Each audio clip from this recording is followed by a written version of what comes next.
Hello, everyone. Good night and welcome here again. I'm here, Elohim, your host. Thanks for welcome to the video. In every opportunity, I try to bring someone very awesome. And in this opportunity, I bring to you my friend, Gina Cole. I'm trying to be very accurate with her name. She's author for leveling books, and she has this great new book that is called Psychic Skills for Magic and Witchcraft.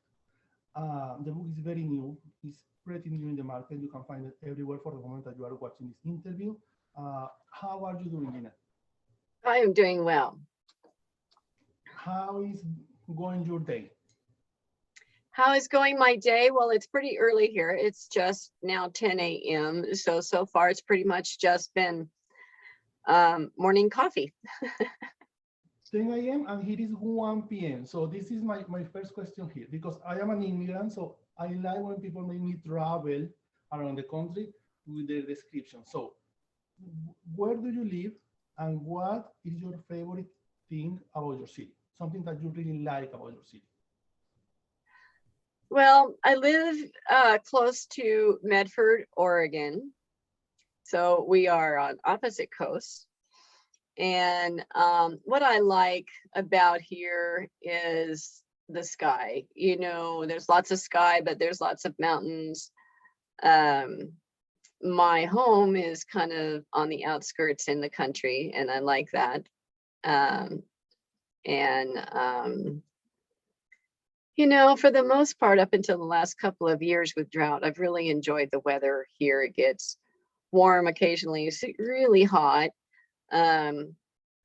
But it's pretty nice weather as far as I'm concerned, you know. And I was raised around here, so even though I've moved quite a few times, I always seem to come back. Gina, my friend Gina, thanks for that. I have a lot of friends in Oregon, so if I one day soon around, I will take a little, another way to visit you. You have this new book that is coming out practically in this moment, Psychic Skills for Witchcraft and Magic. I really like the title. I really like the cover. It's available now in pre-order from some time ago. It's in the catalog of leveling books. You can see it.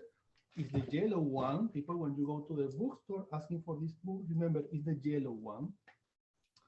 How was the process of this book for you? And how do you develop this focusing psychic skill for witchcraft and magic? How was this for you? Whew. Well, the content was a lifetime. The process of writing is quite an interesting story in that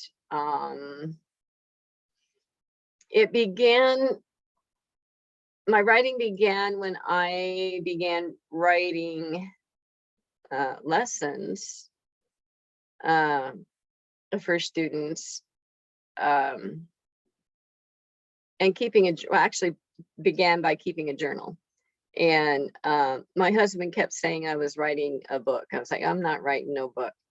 And he believed long before I did. And then writing for students. And it was very interesting and challenging to write something out in minute steps that's like breathing to me that I'd been doing all my life, you know.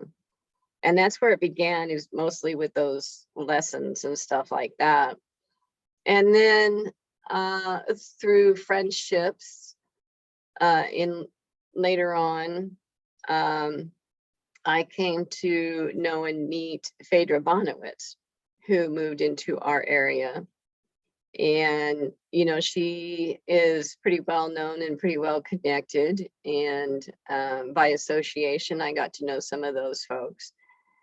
And over on Zell, came to my home, stay at my home as a guest when he was on his walkabout. And because he wanted to see Phaedra and stuff too. We hadn't met at that point. We'd spoken online a few times. And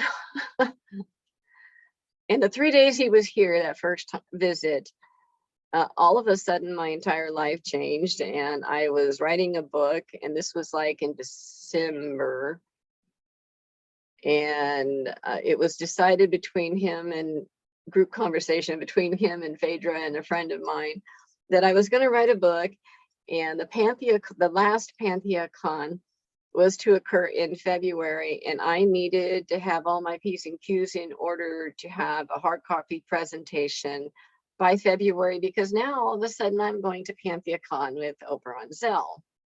I'm just like, what? And so it was hit the ground running. There really was no time. I got coached and supported beautifully, and it wouldn't have happened without Phaedra's influence and education that she gave me, and Oberon's support. I call him Oz. And so the next thing I know, this little country witch is, at PantheaCon with all these heavy hitters, and wow. And Llewellyn was doing 5-minute pitches at the PantheaCon, and I'm like, I have 5 minutes to discuss this. I'm like, oh my God. But I had a hard copy because of Phaedra's influence. I had a hard copy in my hand, and it turned out not many other people did. And because of their coaching and stuff, I was able to put my nerves aside a little bit when I first sat down with Heather Green. And the next thing I know, here comes Katrina Rasbold, another friend of mine, who walks up and says, I'll endorse that book. And Oberon walks up and says, I'll endorse that book. And Heather Green goes, you got a contract.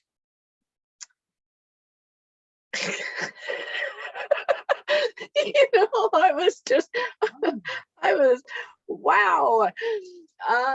So I was very fortunate and lucky. I really kind of feel like I fell into a cluster of stars in a sense. And my head was spun for quite a while. And the next thing, like in 10 minutes later, we're all standing in the Llewellyn suite, and Oberon was there, and he's like, can you breathe right now? And I was like, yeah. He goes, good, because we got ritual to do in 5 minutes. And I'm just like, dude. And so off we went. And Phaedra wasted no time when I got back. All right, let's get busy. And I had no idea how to do any of this. Of course, it took a couple months for Llewellyn to send the contracts and different things like this, but Phaedra was not wasting any time with me, and she was really a wonderful, huge influence in this. As for the content, like I said, that's a lifetime thing. And then writing for Llewellyn, being a very first time person, never even being somebody that believed I could write a book, there were a lot of challenges and things that I didn't know or understand,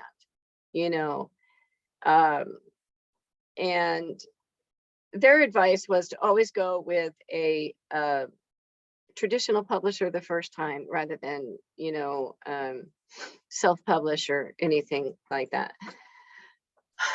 And I'm an Aries, I'm a headstrong type A person, and there was a lot of complaining and whining and fussing and being mad along the way, and again, my husband and Oberon and Phaedra got me through all of that despite my temperament, and bless them for that.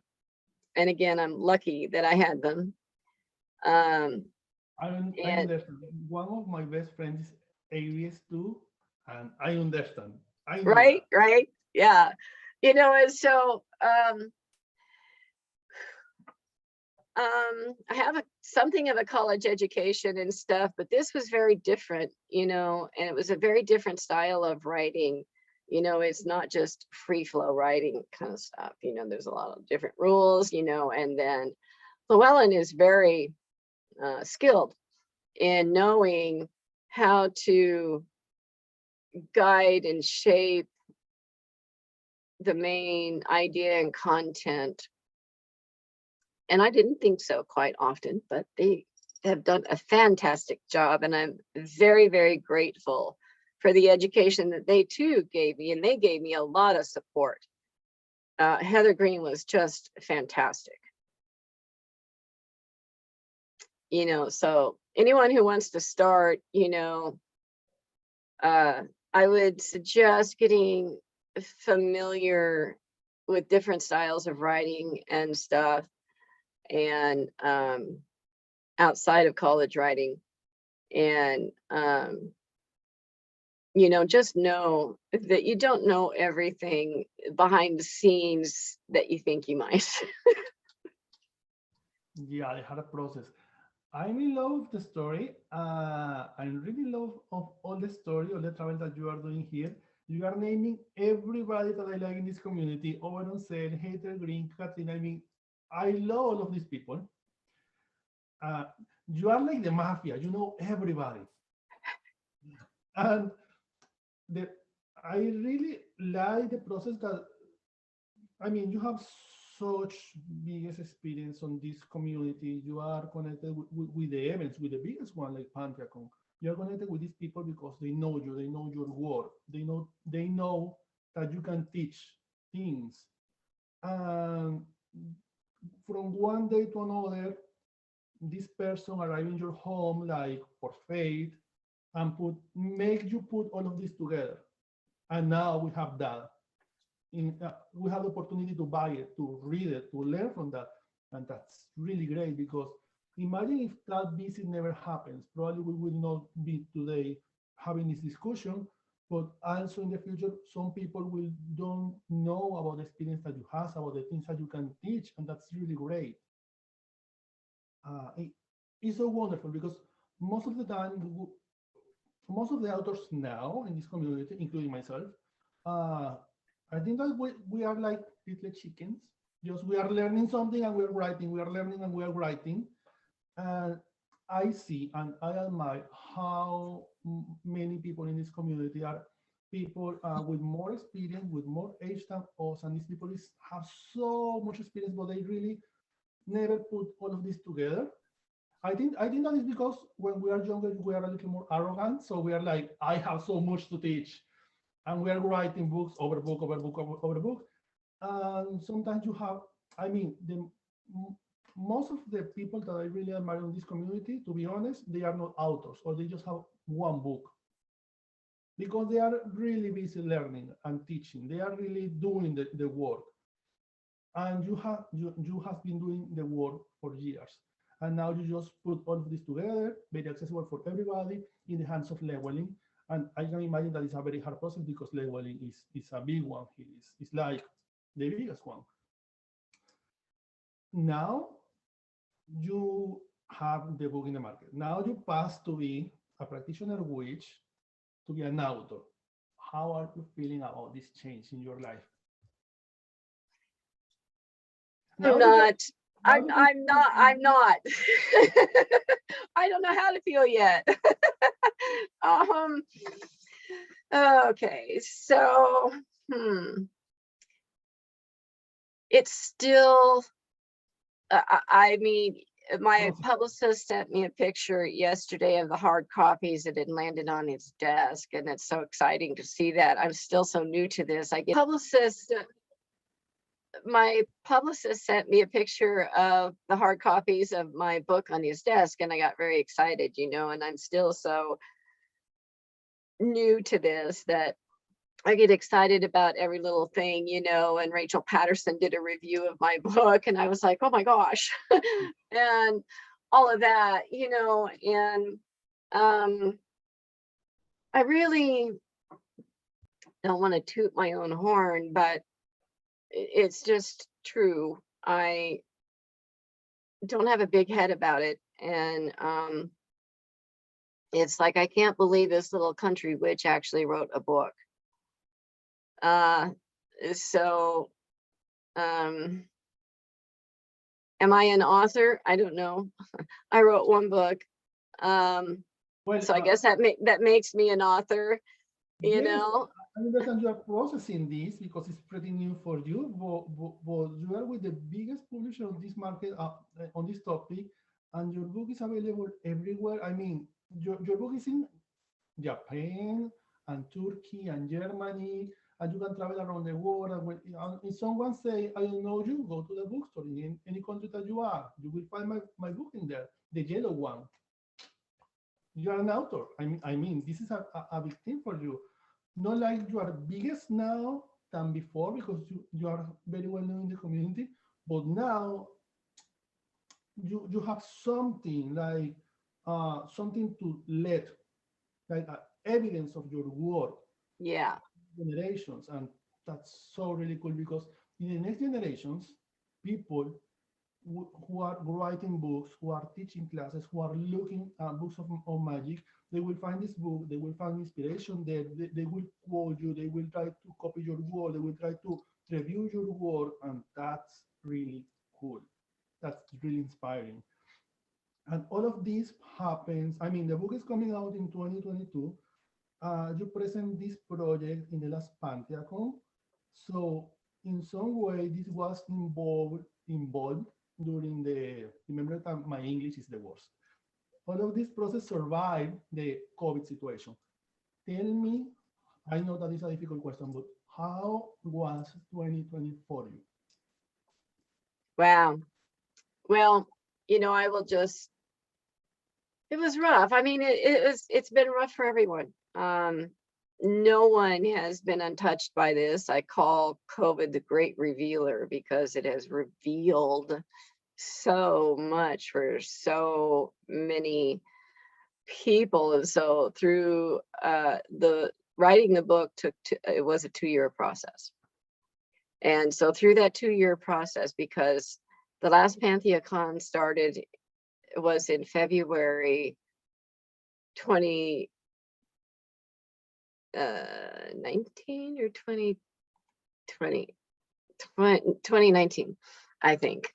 I could be wrong. I'm not great with dates.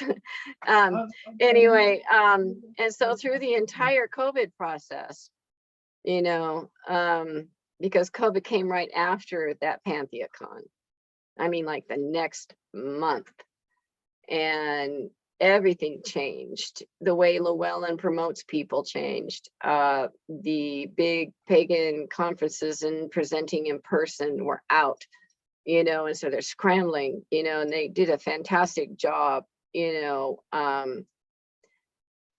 making changes and doing a great job of promotion and stuff like that. I do have a presence on social media, Facebook in particular, and have for quite a long time. So my name was sort of out there, and I was just a member of the group. My school and my teaching has been very private. It hasn't been something that's been open to the public, really. And I kind of carefully select my students and or they find me. And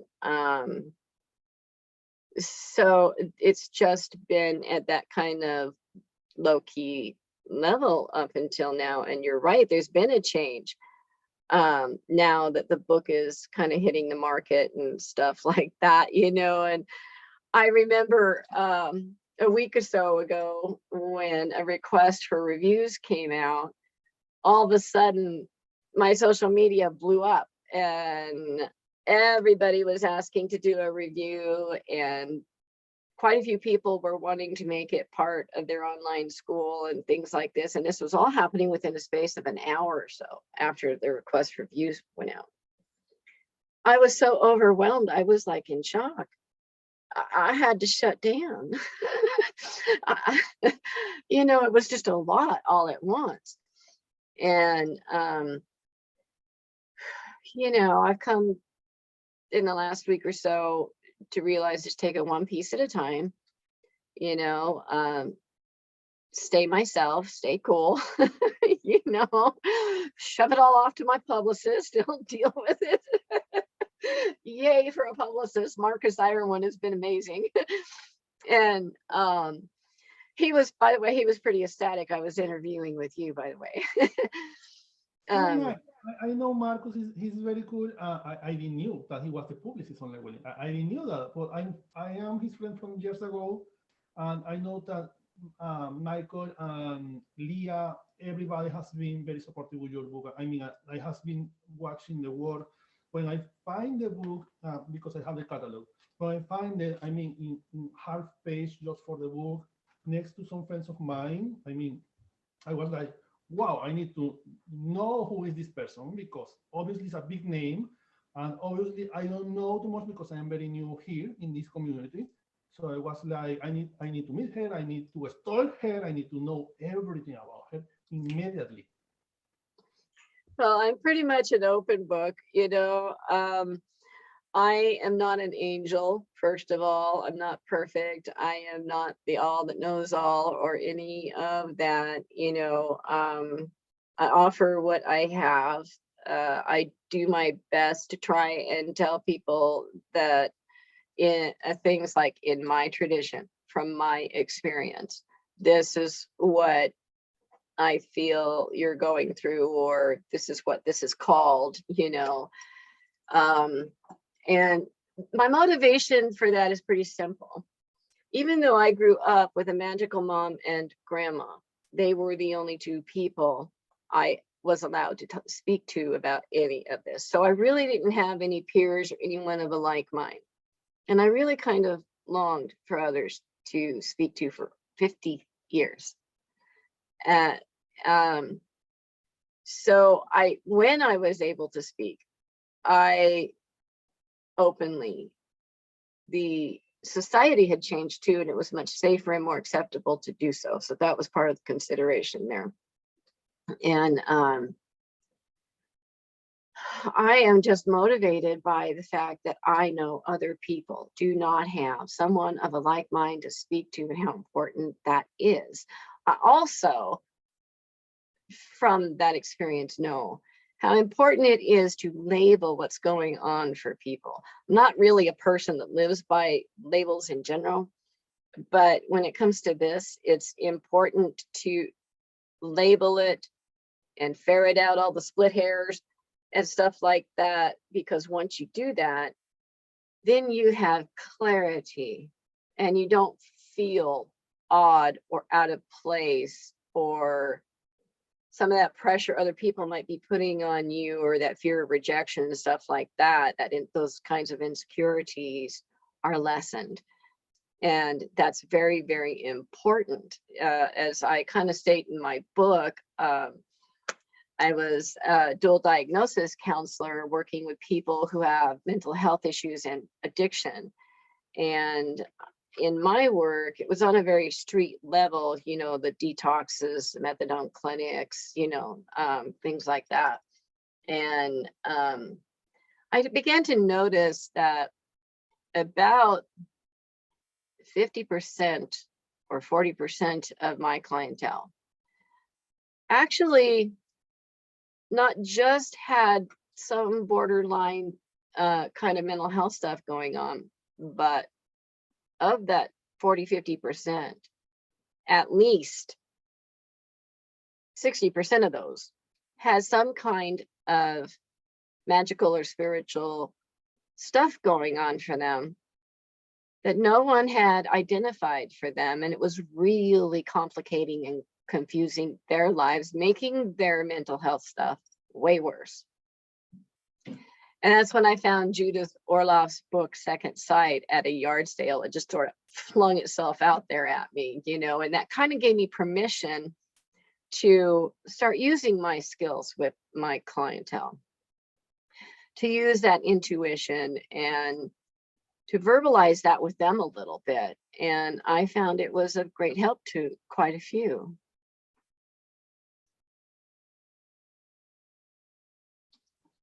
You know, so my motivation for my book is, well, I kind of say it in the last paragraph, in that you're not alone, you're not odd, you're not a freak, you're not broken. You know, we are many and we are waiting for you. Wow. I really don't have words. Thank you for sharing that. It's beautiful. It's really deep and really beautiful. And I really appreciate that you're sharing that with us. And I really appreciate that you put that in your book. It's a gorgeous quote to use and represent. I think that represent your work and really represent what are you doing and what are you teaching. Sorry. Um, I have other questions. I just continue processing everything that you say. Gina, all of this work that you are doing and the work that you are putting in the book and in your teachings has been a lot. Do you can tell us how this process start for you? How do you find witchcraft, or how do you find magic, or how do you discover that you are psychic? How did I find that? Well, I'll begin with, I get asked a lot, how long have you been a witch? And my typical answer is, I've never not been one. The reason for this is kind of twofold. And it's because, I was talking to the fairies when I was 4. I was using OBE when I was 6, and it just has progressed from there. And thankfully, I had my mom and my grandma, and no, it was never an odd thing for me. It was just, oh, okay, ... just a normal everyday thing, and I'm very grateful that my mom and grandma made me feel so normal about it. And so it wasn't unusual. And we had many, many discussions about that. And so I've always known, they were teaching me in their family tradition. I've always known what a witch was, and it was different from most of society at the time. And I was 50 before I found a public venue, and that was after my mother died. And she kind of thankfully gave me permission. And it was very difficult for me to start talking at first, because I've come to realize that part of their swearing me to secrecy was that it was a closed system. It was a closed family system. It wasn't really for everybody until they came to our door, so to speak, and it wasn't just about safety. And it's very difficult for me to say anything more specific about how it was as a process for me to recognize I was a witch and stuff because of that background. But when I was 50 and in a public venue now, that was different, because it always had been called the craft. It had always, I didn't even know the word paganism until I was 50. And that was just 12 years ago. And so then, yes, I dove into everything, ate it up with a spoon, man. I was researching and reading and seeking out teachers. And I just went full force into it all. And that was in 2010. And 2 years later, I was, actually 3 years later, I was leading Rowan Tree Pagan Ministries, which is the place I had gotten my first public education. Okay. And that person was kind of in process of stepping back a little bit too. And so yeah, just 3 years later, I was, I was like, hey, I'm doing this. And there's no turning back. I'm out of the closet and woohoo. Great. Did you, in all of this process, did you can remember which was your first book on witchcraft and magic that you read or that you buy it? Oh, hon, no, my mom was giving me books on witchcraft when I was 10. Oh, wow. That was Gavin and Yvonne Frost.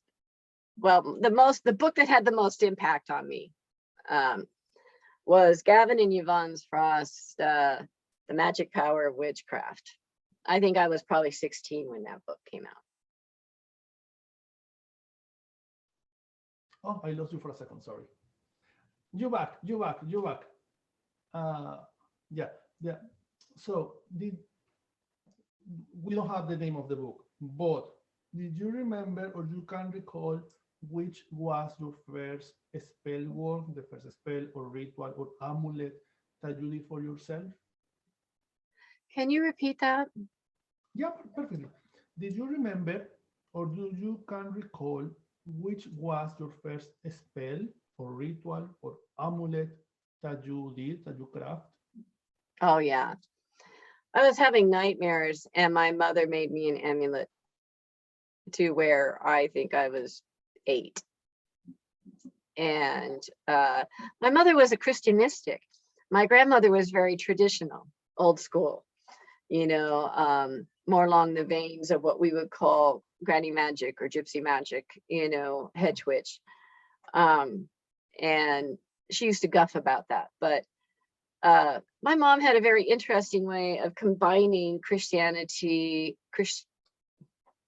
I don't know if I want to say Christianity, but anyway, Christian views with witchcraft, and talk about not safe at the time.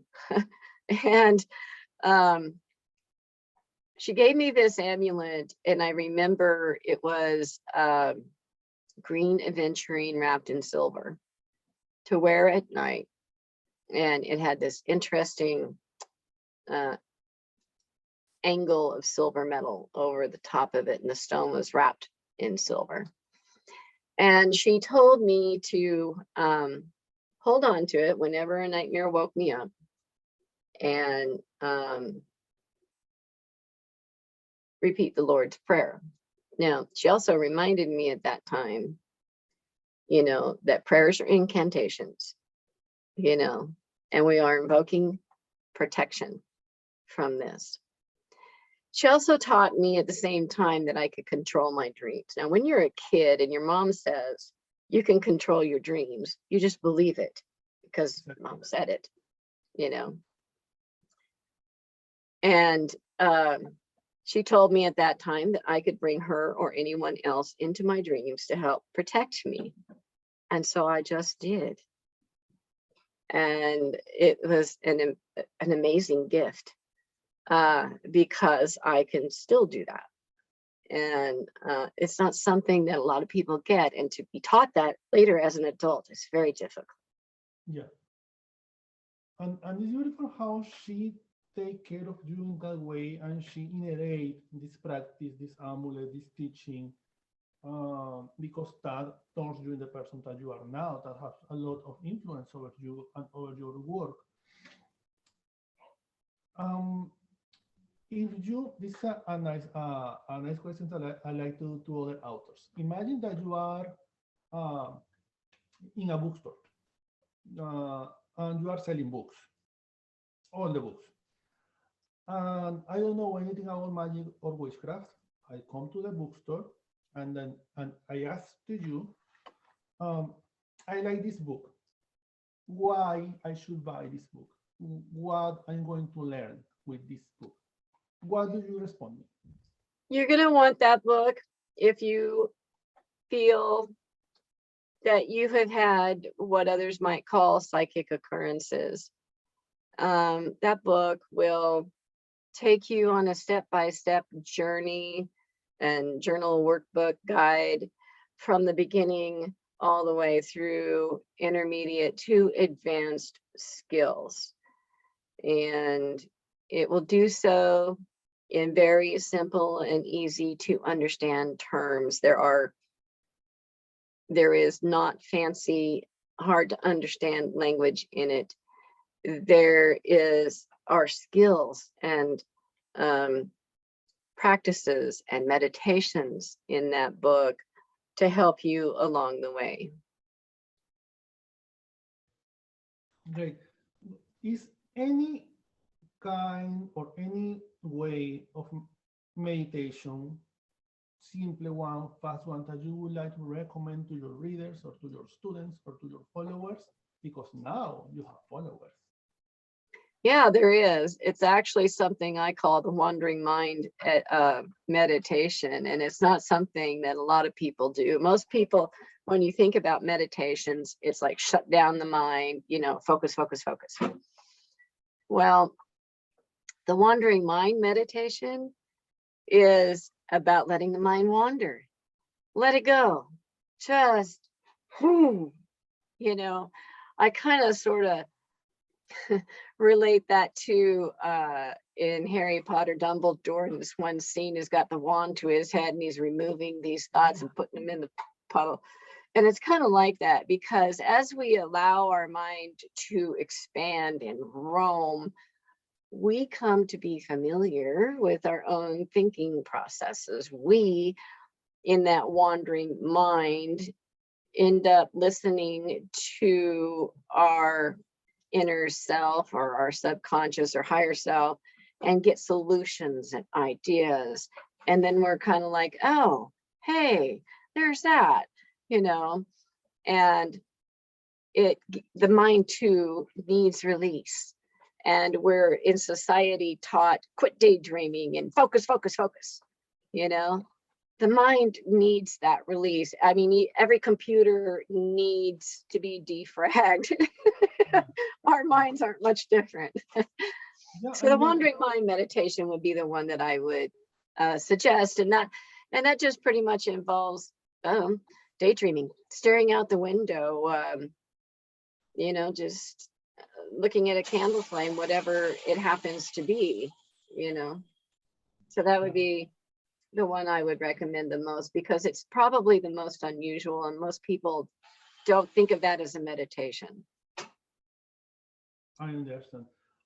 It's like when you go to the gym, for example, and you exercise a muscle, and if you continue exercising the muscle, this needs some time to grow up and rest. It's like trying to do that with your mind, because you are focused all day on different things, with your work, with your students, with the things that you are reading, with social media that is very overwhelming, with your family, loved ones, reunions, meetings, the subway, the news, and it's just sit down, ground, and let the information flows in their way. I understand that, and I really appreciate that. If your new readers, followers, students want to find you in internet, where we can find you? We can find you on Facebook, we can find you on Tumblr, Instagram, Twitter, TikTok, something like that. I haven't been courageous enough to look at TikTok. I am on Facebook, Earth Witch, Cat Gina Cole, or just Cat Gina Cole, either one. And I do have an Instagram under both of those names as well. And that's it, pretty much. Got it. For everybody watching this video, the readers, my followers, people who want to find her, contact her or something, or ask for classes or any other information. All the links are below of this video in the description. Her Instagram, Facebook, links for the book, where you can find the book. Remember, support bookstores. Remember, look for your book in the bookstore, but also you can find, if the bookstore is not very close to your home and you are really desperate to find a book, remember you can find it on Amazon and everywhere, because the book is available everywhere.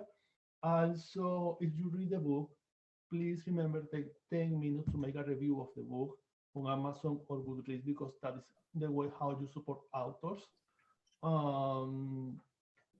That's all that we have for now. If you want to share something else with your followers and readers.